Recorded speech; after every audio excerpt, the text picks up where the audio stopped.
The last one on this slide is figured bass, and I'm going to explain this in more detail on a separate slide now in a minute. So figured bass, numbers under the keyboard continue apart, which gives the player an outline of the harmony required. So this is a piano piece called The Maple Leaf Rag by Scott Joplin. And this is the type of music we're used to now. So if you're a piano player, if you've ever learned to play the piano, all the notes that you are expected to play are written out on the sheet. So all your chords are written out in full, and there's no expectation for you to do any kind of improvising or anything like that.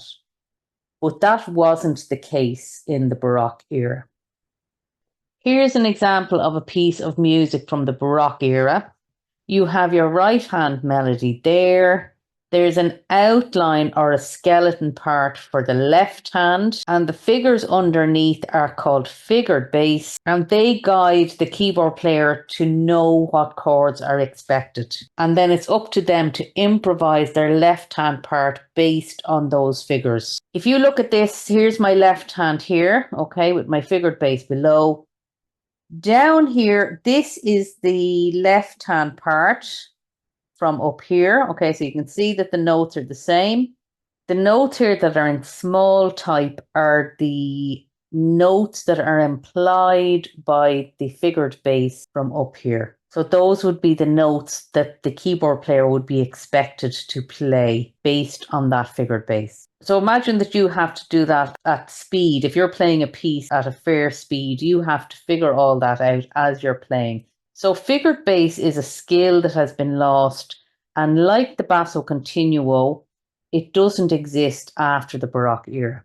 So over here is a chart to explain how figured bass works, and really it's based around the intervals in the chords. So if you look at this chord, this is a root position chord, and if you figure out the intervals between the notes, the middle note is a third above the bottom note, top note is a fifth above the bottom note. That's a 5/3 chord.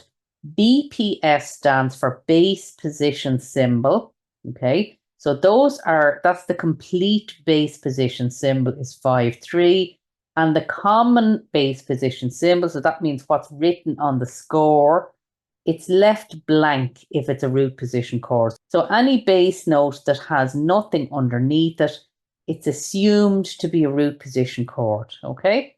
The next one is a first inversion chord, and if you look at the intervals there, the middle note is a third above the lowest note. The top note is a sixth above the lowest note. So that's a 6/3 chord. And what's written on the score is just the 6. So this one here is a first inversion chord. And the last one is a second inversion chord. And if you look at the intervals there, there's a gap of a fourth between the bottom note and the middle note, and a gap of a sixth between the bottom note and the top note.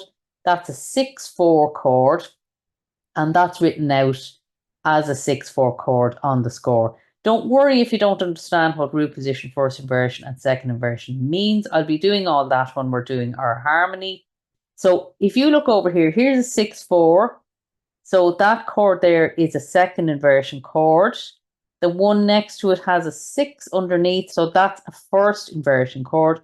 And the one that I showed you at the start, and there's another one here that has nothing underneath it, that's a root position chord.